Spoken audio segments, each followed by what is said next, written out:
This session is now being recorded. Beautiful. So this material is 1 hour out of a 4-day class that I do called Advanced SQL Programming and Optimization, which is a performance and tuning class for developers. And the idea is not so much that we teach you completely how to rewrite all your SQL.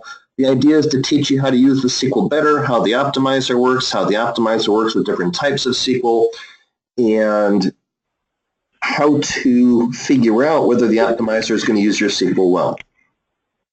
This particular class is, this particular session is the indexing section. So it's the single table optimization, which is exactly what we mean when we say we're going to figure out how to use an index map. I do have a separate section on join optimization, but we'll be talking in this session about how the joins work as well. So that said, I'm just going to jump into this.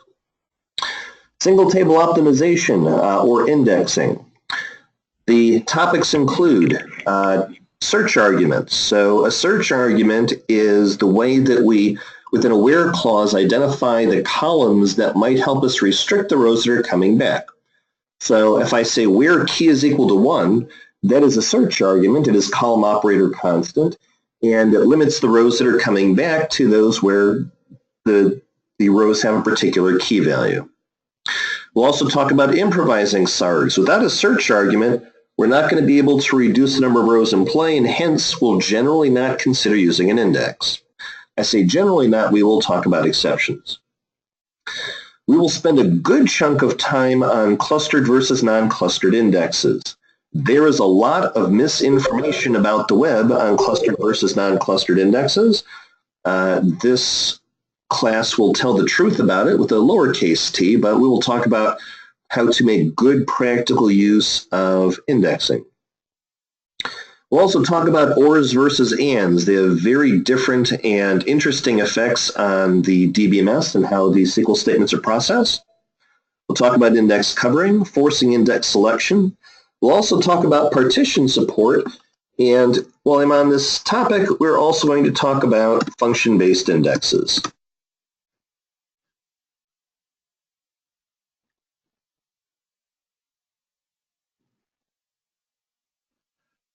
Which is new for 15, and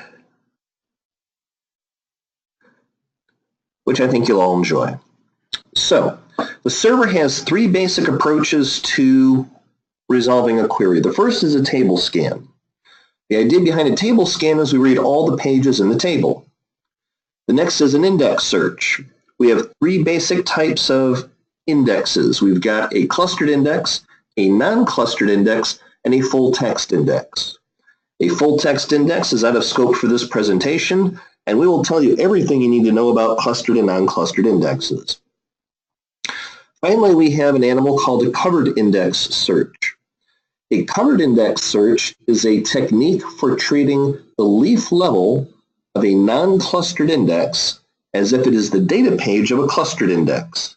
That sentence will become much more clear in just a few minutes. Now, before I start getting into indexes, and even before I start talking about table scans, I'm going to start talking about metaphors. And the metaphor that I'm going to use is a telephone book.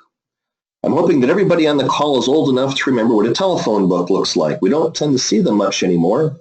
But a telephone book is an index. It is an index on last name, first name, middle name, and what it returns to you is an address and a telephone number. It's safe to assume everybody is familiar with the telephone book? If nobody says no, then I'm going to assume that we're good, and I will move forward. So, the idea behind the index is that the index allows us to take a lot of data and find a particular row more quickly. So, let's find Jeff Garbus in a phone book. How do we find Jeff Garbus in a phone book? Take my thumb, run it along the top right edge of the phone book. As I flip through it, I'm looking for the G's. I slow down when I get to G, slow down more at GA, slow down even more at GAR. At that point, I plop the book open, plop being one of my technical words. Then I take my pointing device, which is my finger.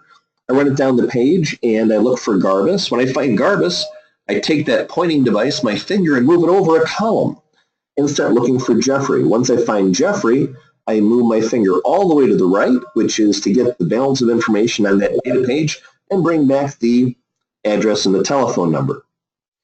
That is a telephone lookup. Now, if the only thing that you get out of this hour is that a B tree works something like a telephone book, then you are ahead of about 90% of the people that choose indexes for a living.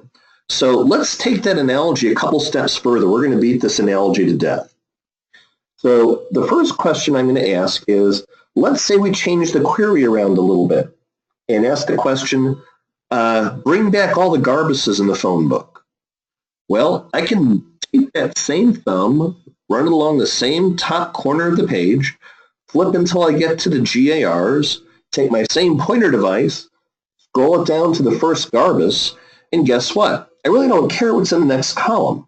I can move to the right, bring back the address and phone number, go down to the next Garbus, move over to the right, bring back the address and the telephone number. And it turns out that the telephone book is still a pretty good lookup on last name, which is the first column of the index. Some of you are jumping to the next question I'm about to ask. What if I'm trying to do a lookup on all the Jeffreys? Well, is a telephone book a good lookup to bring back all the Jeffreys? As a point of fact, it's not, because I have to turn every single page in the telephone book in order to find all the Jeffreys. So what do I do? Well, from a practical standpoint, we will generally do a table scan. There are situations where the optimizer, based on the granularity of the data, will say, you know, it's faster to scan the index, and then after scanning the entire index, identify the rows that we care about and bring them back. In Sybase lingo, that is called a non-matching hash scan. If you're a Microsoft person, Microsoft calls that an index scan. Either way, you're bringing back way too much data. And this is a frequent kind of question. Jeff, I have an index on my column. The column is B. And I've got my query, select star from the table where B is equal to.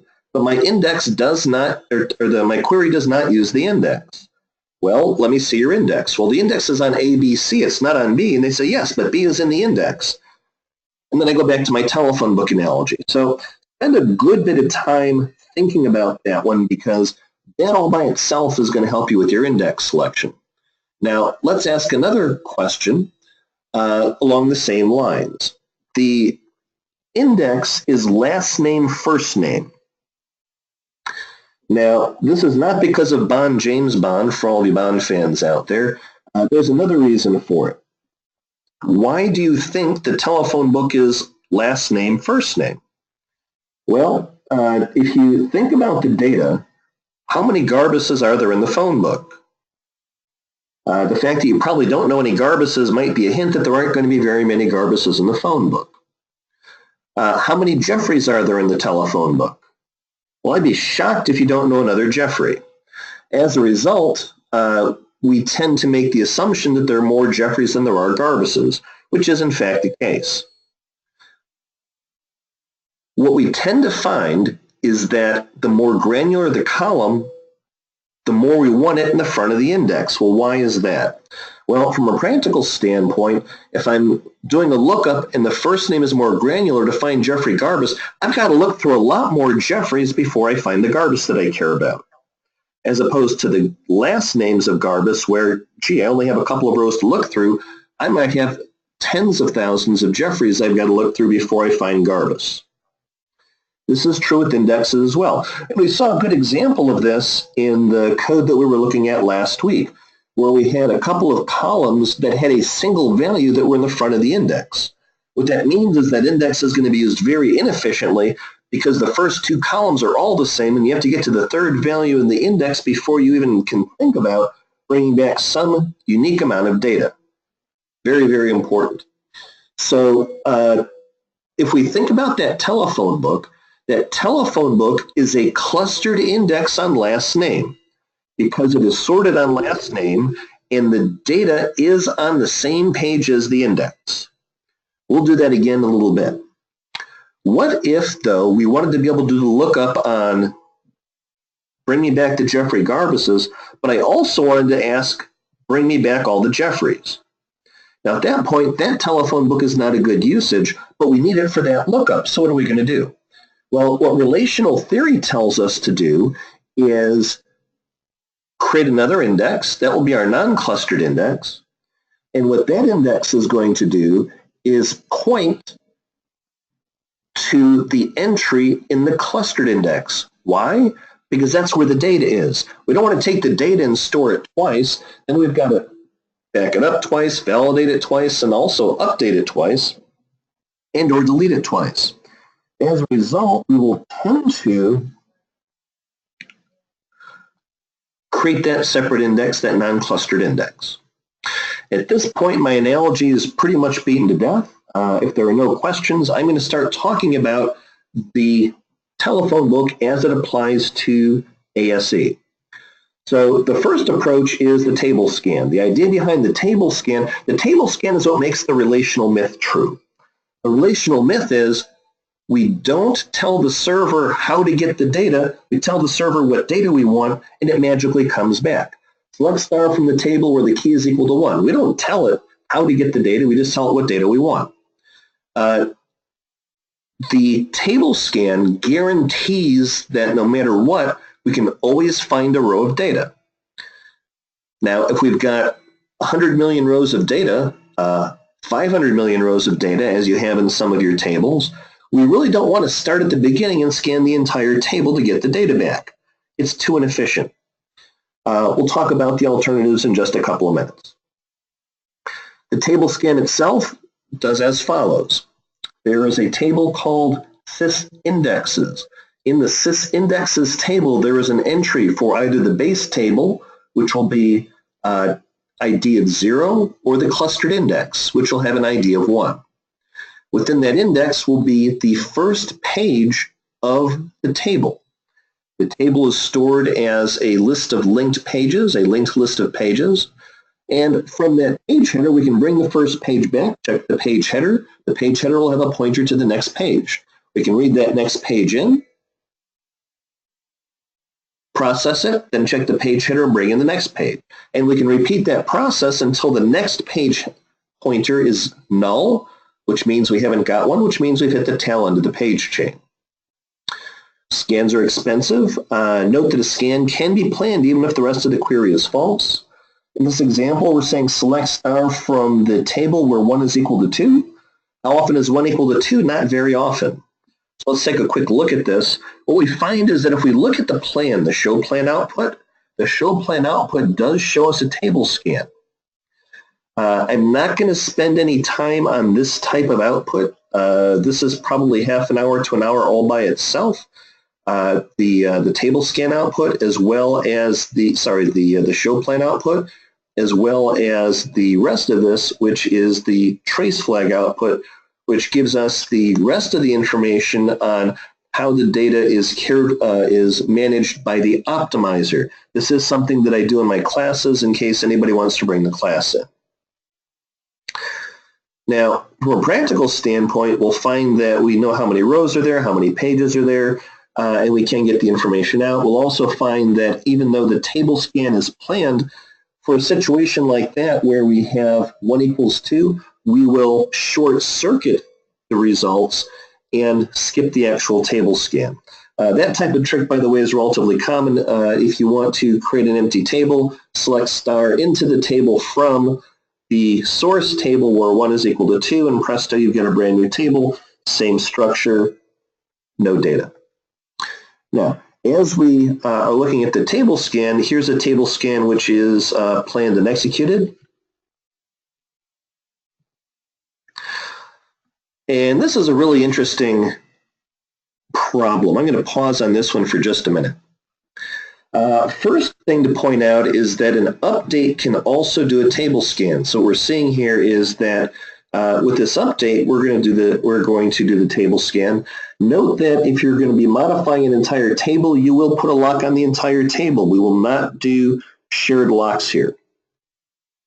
Next point is kind of interesting. Let's make an assumption and let's change the problem around a little bit. Let's put a unique index on the ID column. And let's say, just for the sake of argument, that the current values of ID are 1, 2, and 3. We've got 3 rows, and we run this update. Now, if we have a unique index on this, I should be able to make the 1, 2, and 3 into a 2, 3, and 4. But what will happen when I first make the first 1 into a 2, and there's already a 2 there existing? This is one of those questions that always makes people uncomfortable because it seems obvious, and then wait a minute, I never thought about that one and I haven't tried it. So what happens in real life is that the server does a thing called a deferred update. The deferred update is what happens by default when the server doesn't have some very specific criteria with which it can skip the deferred update. From a practical perspective, that means that it will first identify all the rows that are being modified. Once it's done that, it will compare the rows to the constraint. What that means is that it will turn the 1, 2, and 3 into a 2, 3, and 4 before it looks to see if the constraint is violated. At that point, the constraint is not violated, so that will work.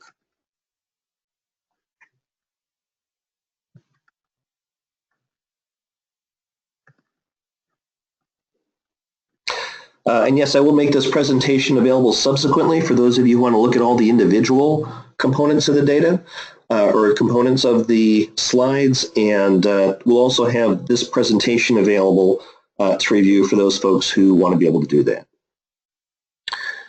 The other thing we'll do, or at least I will do, is use statistics IO. This is something we talked about in a previous chapter, but what we do is we say set statistics IO on. And what that does is it gives us output that looks like this.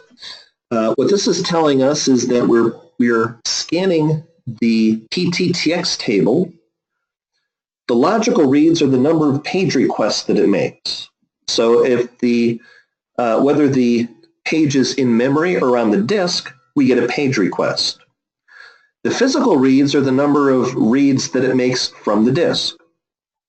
I always say disk. I should start saying from storage, because if it's on flash, then it's certainly not on a disk. The solid-state disk also really isn't a disk. Anyway, when I'm doing performance and tuning or other types of performance work, or even writing queries, I will look at the I/O here to ask the question, which is the most efficient way to write the query? I look at logical reads, not physical reads, because when I'm running this, I really don't care what's in the disk and what's in cache. What I care about is how many pages I'm touching. The more pages I'm touching, the more expensive the query is. Now we're going to get into index selection, and the next few slides are probably the most important of the hour. So if I'm putting anybody to sleep, or if anybody's answering email, or otherwise being distracted, this is a good time to come back to the presentation. So, topics, index types, optimizer selection criteria when the index is slow access down, and index stats. Now, when do indexes slow access down? In general, the purpose of an index is one of two things. First, to bring back data more quickly. Secondly, to enforce uniqueness. Now, when is an index going to slow access down? I'll share a story with you. A few years ago, got a call from a prospect out on eastern Long Island. Not too far from you guys. They were a lot closer to the tip, though, and a lot further from a useful airport. And they said, hey, Jeff, somebody told me that you can fix my performance problem. And I always ask who, because I like to send a bottle of wine to say thank you to people who recommend me. And only about a third of the time can I find somebody. It's often, well, I met somebody at a show or at a conference, or I don't remember, but they said that you were really good. So I said, okay, what's your problem? And they said, well, our inserts are taking 3 to 5 seconds. It's an insert. That's pretty bad. Well, what else is going on at the time? They said, we're running this in isolation. So, okay, well, what's the trigger doing that's on the table? It was a late Friday afternoon, so I wasn't polite. I didn't ask, do you have a trigger? I said, what's the trigger doing that's on the table? And they said, how do I find out? And in my head, I said, there's your first problem. But out loud, I said, let's go take a look. there's no trigger on the table. So my second question was, how many indexes do you have on the table? And they said, how do I find out? And in my head, I said, there's your second problem. We went and took a look. They had 120 indexes on a 30-column table.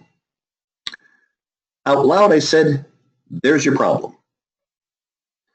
Because the more indexes you have, the more index structures have to be managed at data modification time. Insert, delete, and if the row moves, at update time.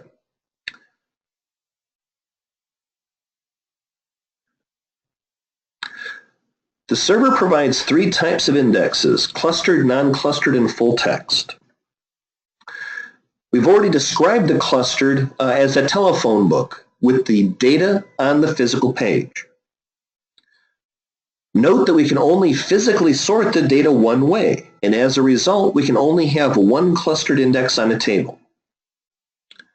We can have up to 248 non-clustered indexes on a table, but as we just discussed, that's not necessarily a good idea.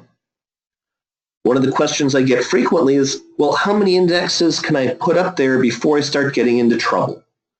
Now, in the olden days, and I'm going back well over 20 years now, we used to say 4 or 5 indexes was about the max. Today, I've put as many as 15 or 20 indexes on a table, because if you don't index the table properly, and this was a really wide, heavily hit table, you don't index the table properly, the data access puts locks on the table. You get a lot of blocking, and that creates issues separate and distinct from your physical I/O issues and your insertion cost issues. In general, I don't worry about adding one more index to a table if I don't already have I/O or blocking issues on the table, or if I'm going to, by creating that index, alleviate blocking issues to the table. But as you start hitting double digits, 10 or more, you probably need to go back and identify whether the other indexes are actually being used or whether the indexes are duplicating each other. What does an index duplicating each other mean? Well, if I have an index on ABC, as we saw, that's already going to handle the indexing on A, so I don't need a separate index on A. If I have an index on ABC, I also don't need an index on AB because I've already got that covered. That all by itself can often get you to eliminate an awful lot of the indexes that you're dealing with. Full text indexing is beyond the scope of this session.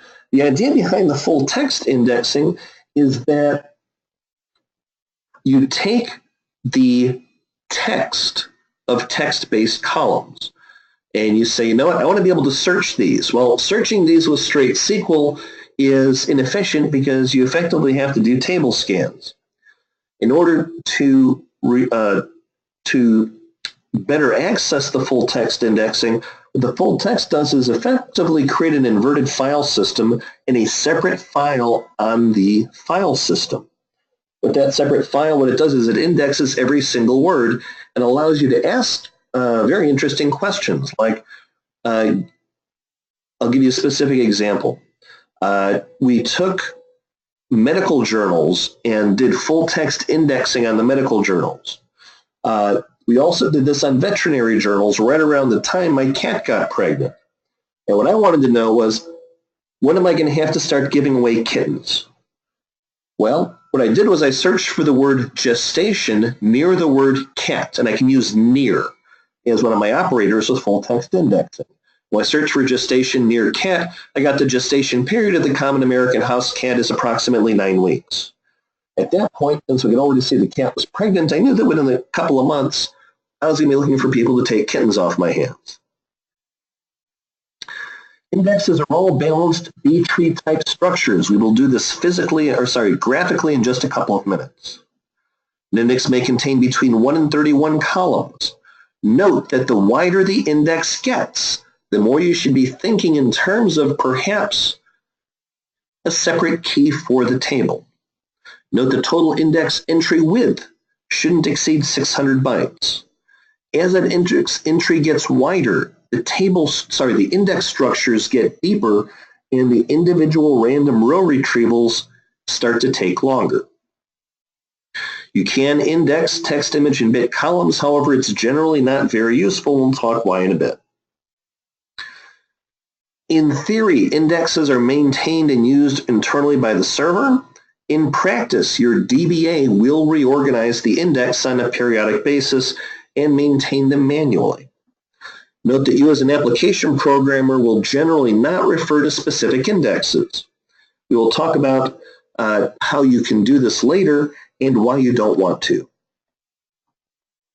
So now we start getting into the meat of the matter. I'm going to be spending probably 10 to 15 minutes on just the next two slides.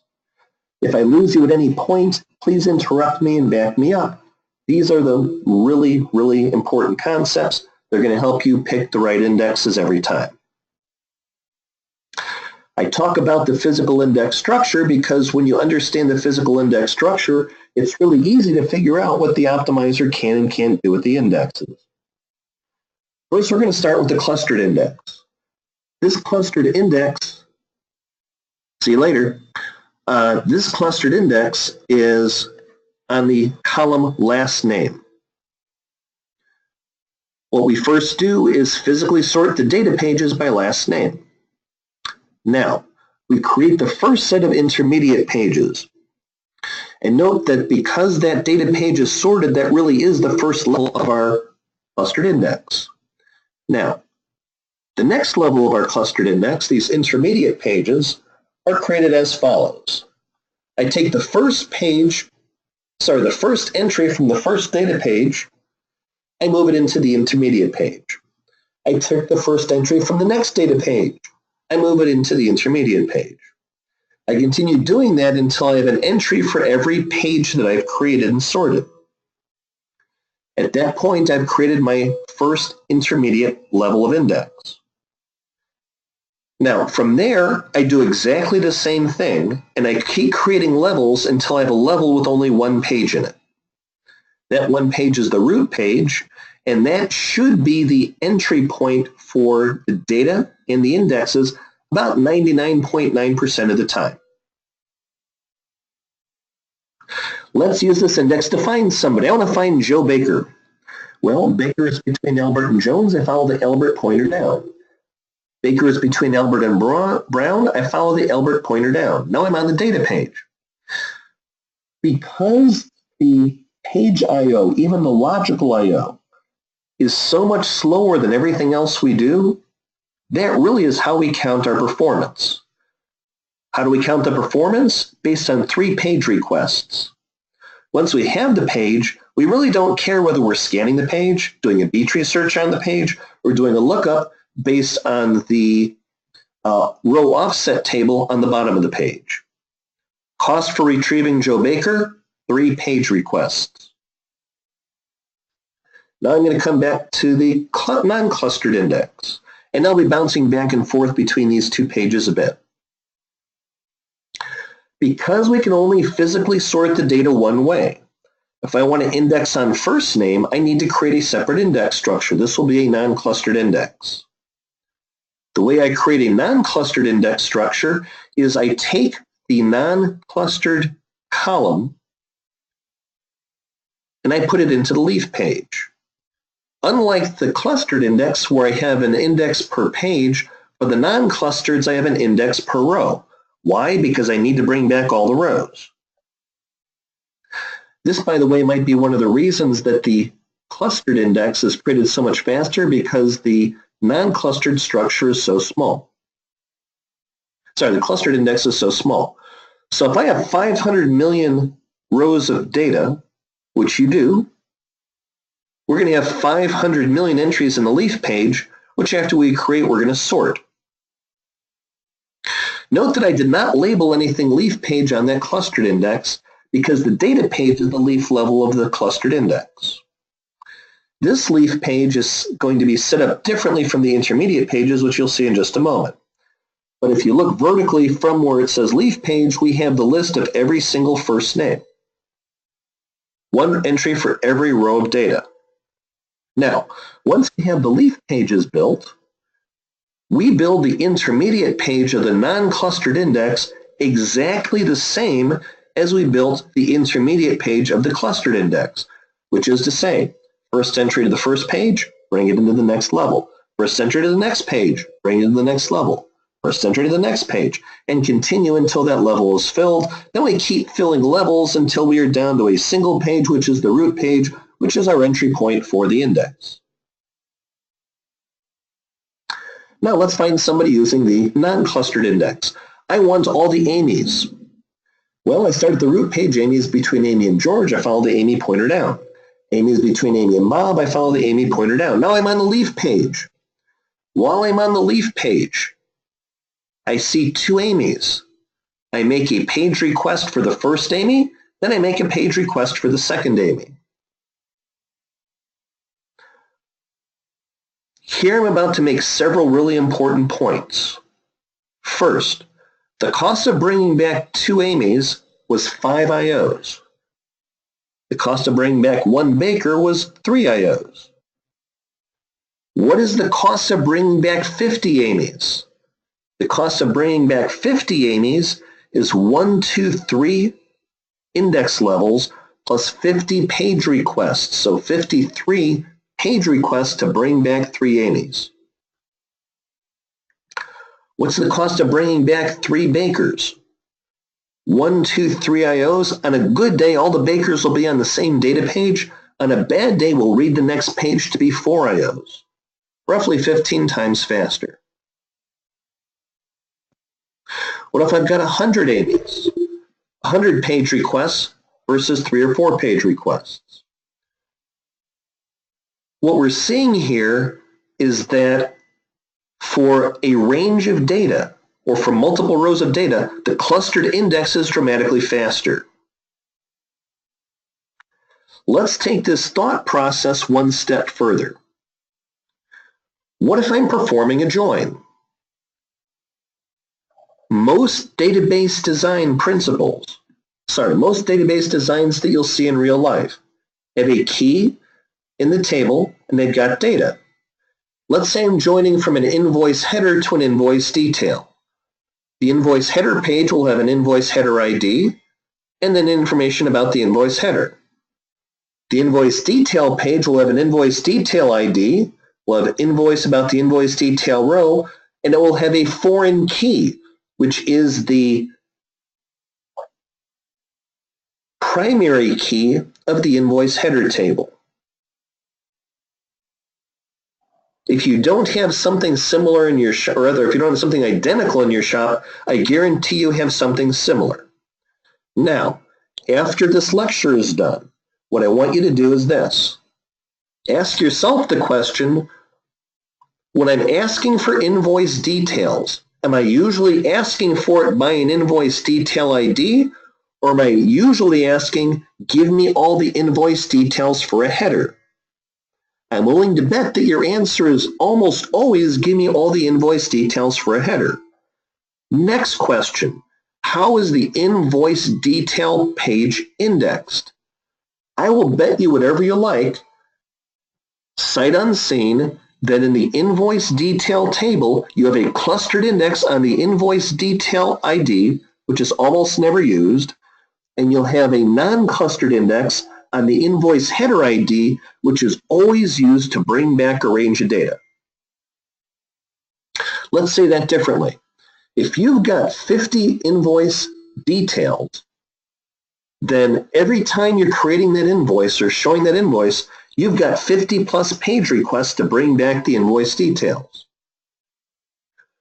What if we changed the clustered index, the primary key to a non-clustered index, and we changed the foreign key to a clustered index? Now when we bring back all the details for the header, we've got 1 page request, or 3, getting down to that index level to bring those back. We just made our retrieval of the index structure 50 times faster. But that's not all. I sound like a commercial, don't I? But that's not all. What ends up happening as well is you've also got one-to-many relationships with the address table, with the pricing table, with the description table, with the discounts table, with the you name it's table. So sometimes it's 50 times 50 times 50 times 50. I have lost count of the number of times that I've made reports go from hours or days down to seconds or minutes simply by changing the rarely used clustered index to the join column and making that primary key a non-clustered index. But I'll tell you, it's happened dozens and dozens and dozens of times over the year, and every time it makes me look like a brilliant person, but honestly, it just means I understand how the indexes work, and I'm able to apply it. My absolute favorite story with making this type of switch was for a financial services company in New York. This was a group that would bring me in every time from once a quarter to once or twice a year. We do some reviews and look at some of their code. I teach their new people some stuff and their old people some new stuff. And we part friends and we just repeat it over and over. On this one particular occasion, they said, Jeff, I know we asked you to come in this week, but we got an unexpected deadline. Do your thing. We'll meet on Thursday afternoon. We'll apply all your changes on Thursday night. Friday morning, you babysit. You go home Friday lunchtime. We're still friends. We'll see you in 3 months. I said, great, let's do it. We were in, we were out, made the changes. On Monday morning, I got a call from the hiring manager who was giggling. A lot of you folks are in New York, and I suspect that what you'll be able to tell me is it's unusual to find a New York middle manager giggling. If anybody wants to contradict me, just jump in. What had happened was this. They had a report that normally got kicked off at 5:30 on Friday afternoon. It would run 48 hours to 5 or 5:30 on Sunday afternoon. Now, this particular report was the one that our entire company depended on. It went to all the analysts, all the traders, and it went to the desk of the CEO of the company. Now, every once in a long while, something would go wrong with it. The connection would drop. Something would go wrong on a Sunday morning. They'd have to restart the report, and until Wednesday, they were working with old data. So when the report had a problem, there was a major escalation process that did go all the way up to the CEO. Here's the problem. They ran it Friday afternoon and it died. They ran it again and it died. They ran it again and it died. As the manager who was giggling and telling me this said, I said, I guess it would be rude to tell you Einstein's theory of, or definition of insanity, right? And he laughed and he said, yes, I do know that means that doing something repeatedly and expecting it to change is a definition of insanity. And he's still laughing. He said, Jeff, you caused us major, major consternation on Friday. Apparently, it got escalated through that chain of events all the way up to the CEO, who got pulled out of the play that he was sitting in with his wife. And they were on the phone until about 10 o'clock until somebody asked the question, has anybody looked at the results set? Jeff was here this week. What they found was that this 48-hour job was now running in 23 seconds.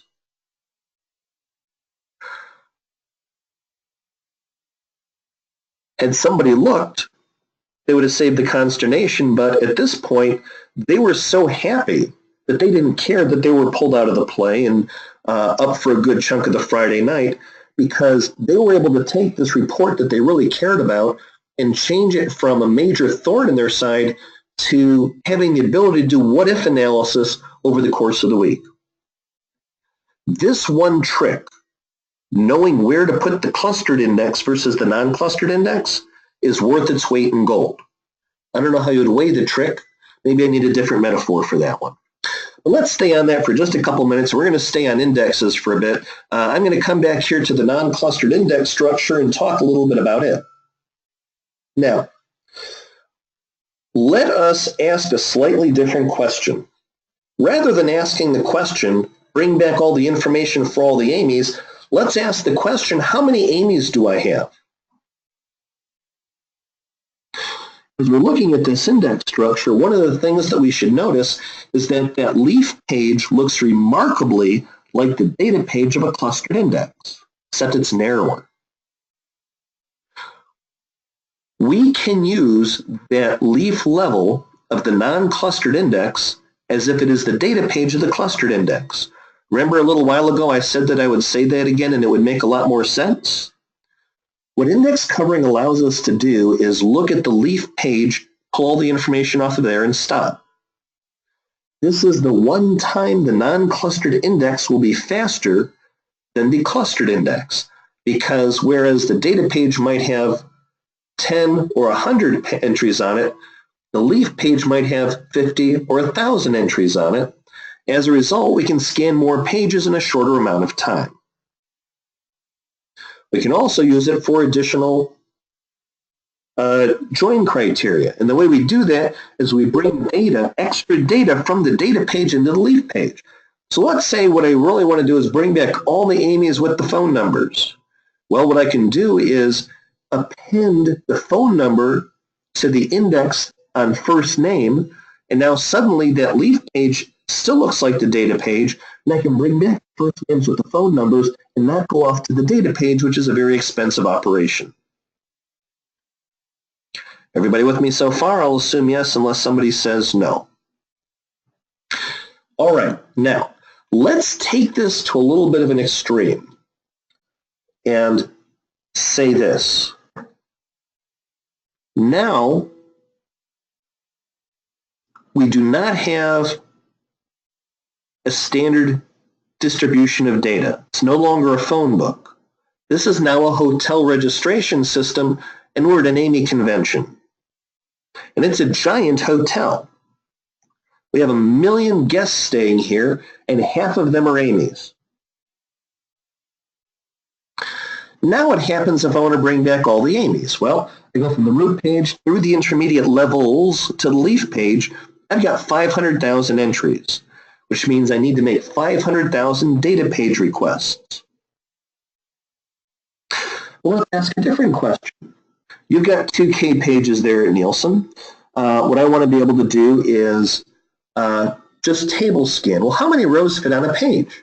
Well, you've got a 2K page. If you've got 100 byte rows, you got 20 bytes per row. 20 rows per page. 20 rows per page, 1 million rows, I got 50,000 pages. Well, if I have 50,000 pages of data, I make 500,000 page requests. What's faster, a table scan or the non-clustered index?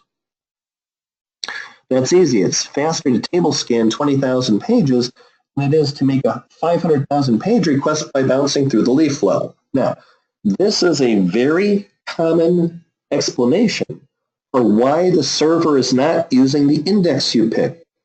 Somebody says, Jeff, I have gender, I want to bring back all the males. It's not using the index. Well, what percentage of your table is male? About half. Well, what's the cost of using the non-clustered index? Oh, I see. It's simply faster to table scan. And sometimes I'll say, you know, I forced the index and it took me 10 times longer to get the data back. That's why. What we find is that as you start approaching the number of pages and page requests, the table scan gets faster. Where is that line drawn? Well, if you look at the documentation, it says about 20% of the data. But with the example we just went through, it was about 1% of the data. So be aware that lots of data, table scan, big percent of the table, non-granular data, table scans are likely. What's faster, a clustered index or a non-clustered index? Well, the clustered index tends to be about 1 level faster because you've got fewer entries in it. Why? 1 entry per page versus 1 entry per row. And they tend to be proportional in size based on the ratio of row to page size. I think those are most of the points. I've spent my 15 or 20 minutes on these 2 pages. The next several slides simply quantify all the things I've already said. Clustered indexes great for ranges, about 1 IO faster. The non-clustered indexes can cover the queries, but otherwise they're quicker. This is my soapbox slide, which means I get up on my soapbox and say there's the difference between a key and an index. A primary key is a database design concept, not a physical design concept. Indexes are physical concepts, and they are generally very tightly correlated to the logical concept because logically, a primary key is the way you primarily access the data. So most design tools will automatically assign to the primary key a unique clustered index. But note that you can make that a unique non-clustered index. And your join columns could instead be non-unique clustered indexes. And it is very important to make your index selection based not on your logical design, but from a practical standpoint, how you're going to access the data. Now, let's start getting into the optimize. It looks like I may go a bit over an hour, but I'll try not to go much over an hour as I know you all have other things to do and get to.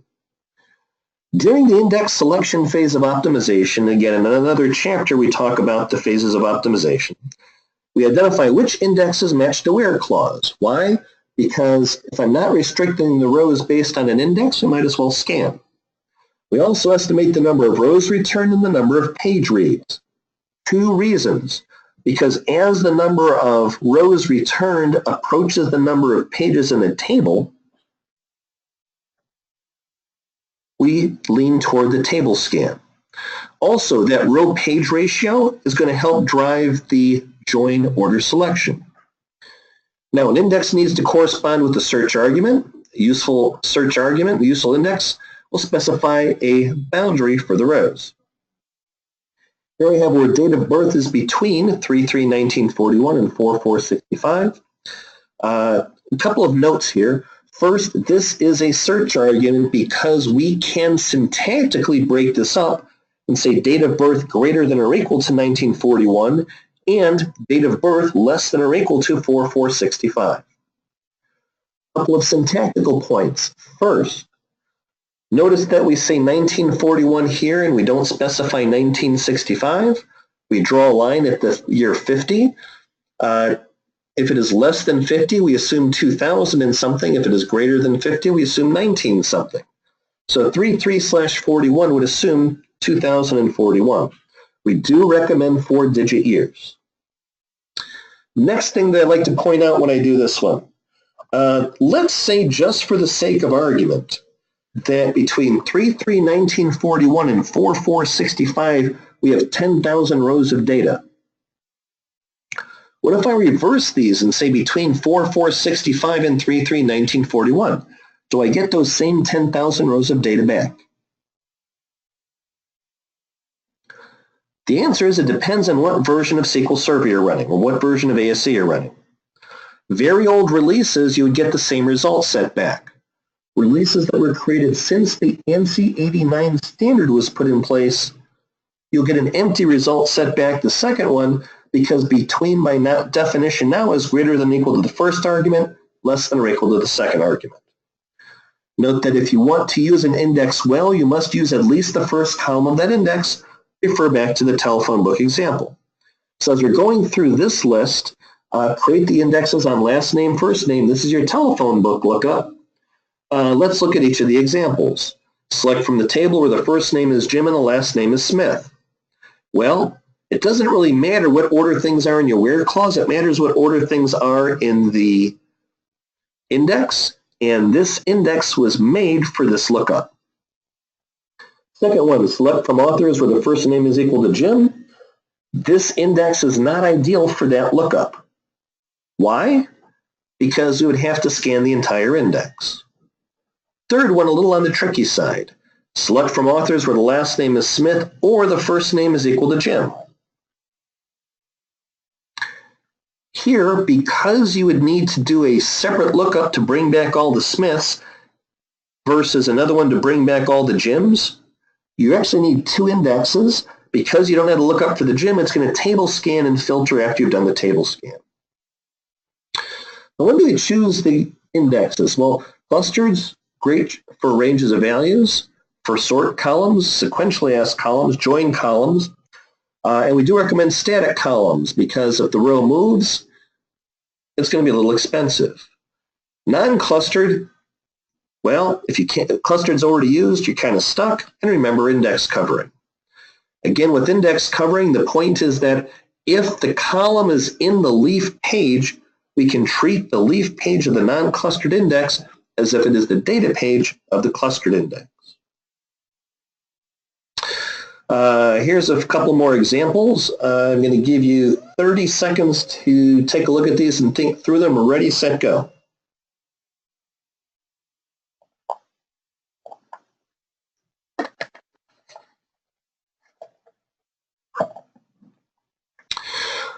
Okay, what index are we going to choose for the first one? Well, generally, welcome back, Victor. So for the first one, generally we'll pick either a clustered or a non-clustered index. If it is the only the only column in the table or the only index on the table, we'll choose clustered. The reason for that is you should have a clustered index on every single table. Because if you do, then when you insert rows, they go on the appropriate pages, and if you don't, everything gets stored as a heap and then gets tossed into the tail end of the page chain. You get a hot spot there. For the next query, select title from titles or prices between $5 and $20. Here you've got to understand your data. If I'm at a Barnes & Noble, the number of books between $5 and $20 is going to be a very significant percentage of the store, certainly more than 20% of the store. So a non-clustered on price is probably a bad idea. What about a non-clustered on price, title? Now you've got index covering, and that becomes a good idea. Alternatively, a clustered index on price would work. Now, the second query is really interesting from a theoretical standpoint, or the third query is very interesting from a theoretical standpoint. If we look at this, what we see is that we've got a range of $100 versus above that we have a range of $15. So without understanding the data, we would expect that the $100 range will bring back more books than the $15 range. But because we know the data, we know that there aren't very many $500+ books at a Barnes & Noble. And as a result, will probably be way less than 1% of the data. Whereas we know the other is probably way more than 1% of the data.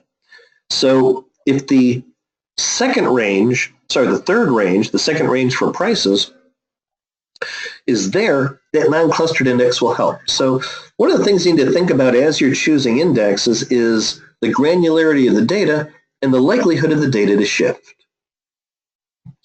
I'm going to go through the slides much more quickly for the next several slides because there's some important points I want to make sure I make before we're done. Some of these are to reinforce things we've already discussed. This one reinforces the high percentage of the data versus the cost of the index. OR indexing, we talked about briefly. The idea here is that for an OR, we can use an index per component of the OR. Note that an in statement is really a bunch of OR statements.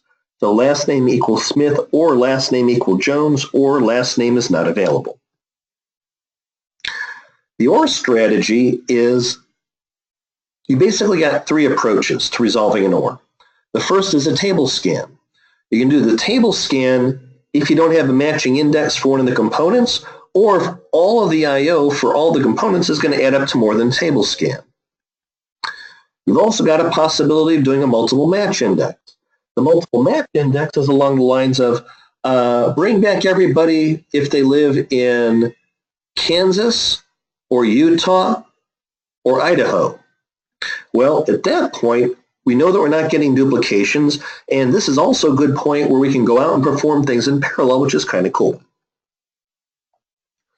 The OR strategy, also called the dynamic index, which is different from reformatting, means that what we're going to do is go and retrieve each component of the OR clause.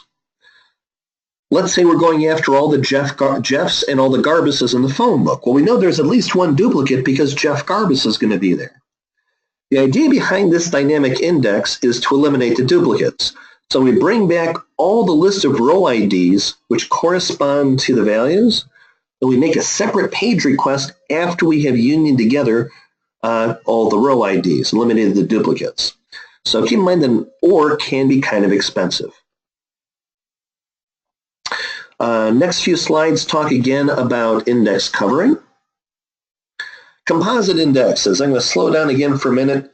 This is a repetition of the telephone book example. The idea here is that we must use at least the first column of the index in order to usefully use the index.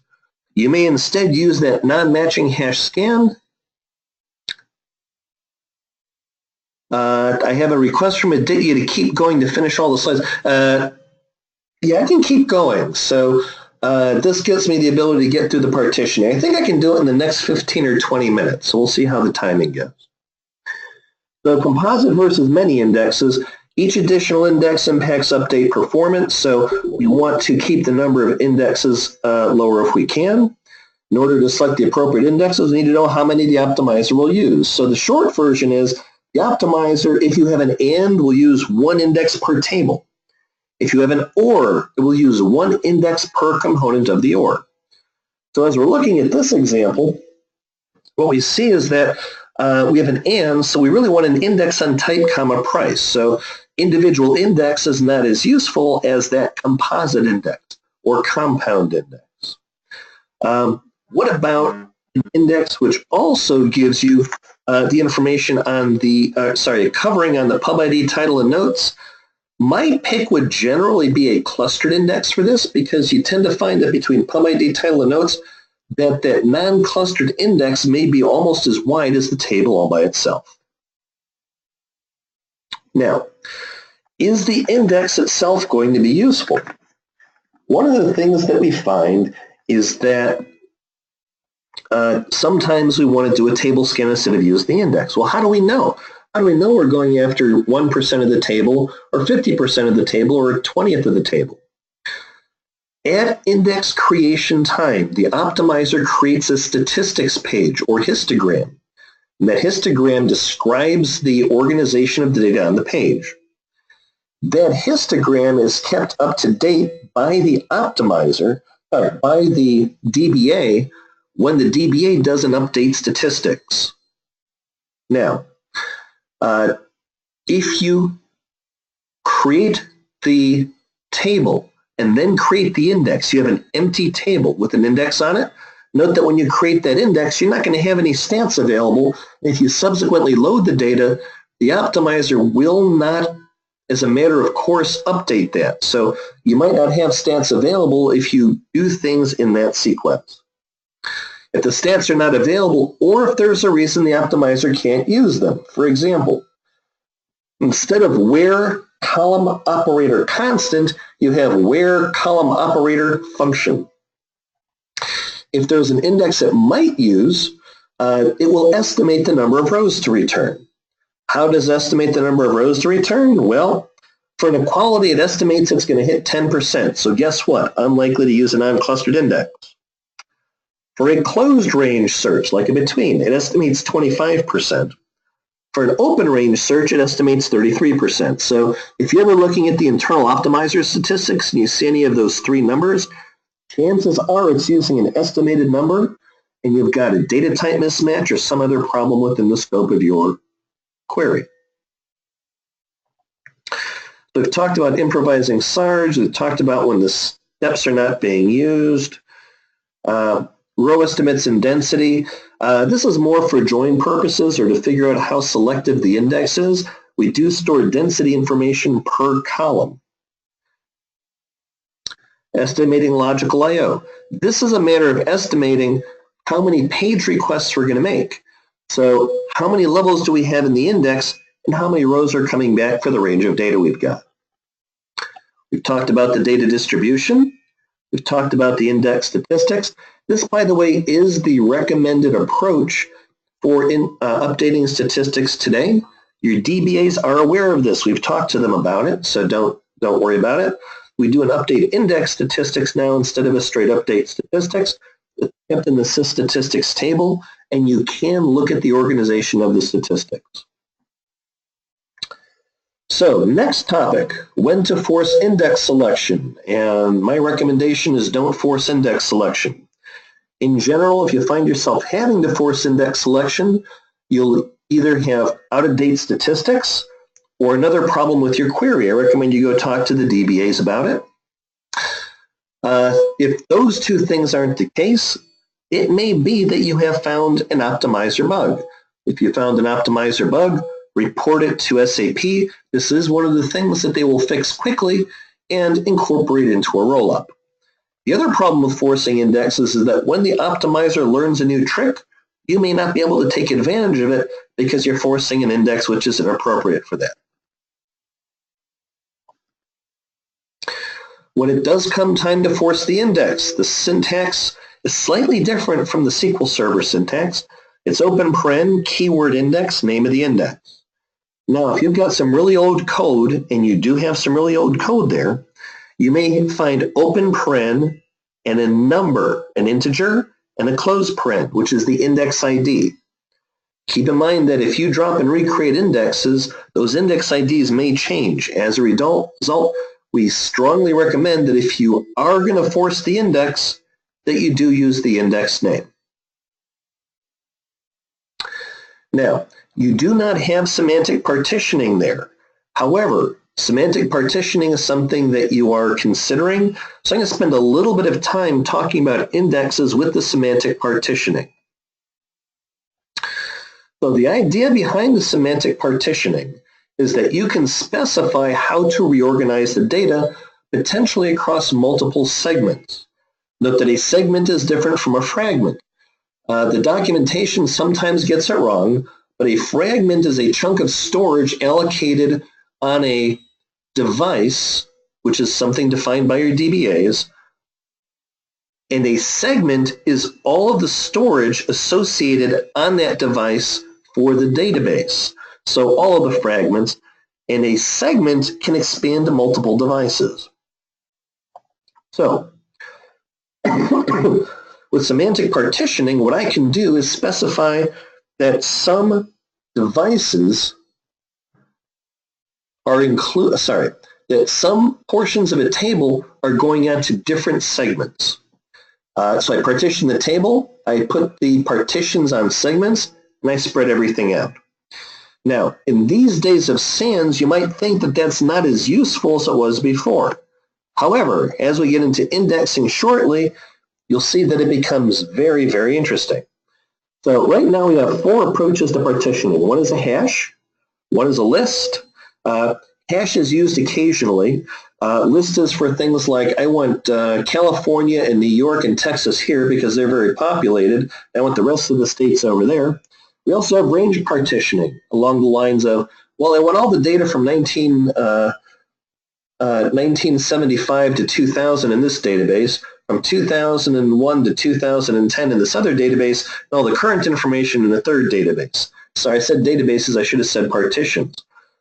Now, what we'll find as we're building those semantic partitions, round robining, by the way, is available today without the semantic partitioning, is that you can do things on a per partition basis. So as we're starting to do the partitioning, in the old days, the partitioning would just simply slice things up and give you additional page chains to insert things into, allow you to parallelize things like queries, check storage, index creation. Those are still useful even though you are on a SAN. The idea behind semantic partitioning is that you've got the ability to directly control things. But in addition to being able to directly control things, you have the concept of global indexes and local indexes. This will become very interesting because then you can also do partition-aware maintenance. So you can do update stats just on a single partition or truncates, reorgs, DBCCs. Why do we care about that? Well, if I've got all of my old customers on segment 1 and all of my almost old customers on segment 2, and these things simply aren't changing from day to day, then if I create an index which is on the values column, then what I can do is just update the stats on the partition that's changing or expanding. I can just do my DBCCs on the thing that's being modified. And this can dramatically improve my overall response time as well as my maintenance time, because those indexes which are on smaller components of the data are more quickly traversable. So index partitioning, hash, list, and range give us the ability to do the semantic partitioning. Local indexes are per partition. Global indexes are on absolutely everything. Note that if you're going to be using local indexes, uniqueness will not apply across all of the index structures. Uniqueness only applies within that local index structure. So back of your head. Here we have a range partition column on the C-cust key. We're creating a unique clustered index on the customer. Here we're creating the local index. Here's a non-clustered global index. And again, just these are pictures, and this point is to show you that we can define these segments in such a way as to put the indexes out there and to point to individual components. Non-clustered local. This is a very common type of thing, and people frequently partition with that cluster. I think you can only partition with clusters. So, advantages of the partition local indexes. The access paths are shorter. The index structures are smaller. The hash scans are smaller. The non-matching hash scans are smaller. Your update stats are faster. Your DBCCs are faster, and you have the ability to maintain only the things that you care about. Very, very useful. We've talked about uniqueness enforcement and the fact that it just warns. And we have finally, we're to our final topic on indexes. And this one only has a single page, but that doesn't mean it's not important. With the advent of ASC 15, we have the ability to create a function-based index. And what happens is something like this. We have a query, and it's every place. And what it does is say, you know what I really care about is just the substring of the second through 10th characters of the invoice header. So every place I've got it says where invoice where ID substring of ID 2,9 is equal to, and I've got that everywhere. Well, for somebody like me who comes in and does tuning, what I'm going to say is, you can't have an index on the function call because then you're not going to be able to use the index. And so people have to go around changing hundreds and hundreds of lines of code to use the indexes better. Well, with the advent of ASC 15 and the ability to create a function-based index, I can now create an index on what is effectively a derived column. Now, when somebody says select star from the table where the substring of ID, 2,9 is equal to something, I do a direct lookup in this index. This has been extremely powerful for taking code which is suboptimal and suddenly making it run really fast. So this is a very important trick to have in your back pocket. Summary. Well, I've been talking for an hour and 15 minutes about the optimizer, clustered versus non-clustered indexes, ANDs, ORs, query covering, index forcing, partitioning strategies, and we're not going to bother with the lab on indexes. So at this point, I've wound to a close. I am going to stop the recording.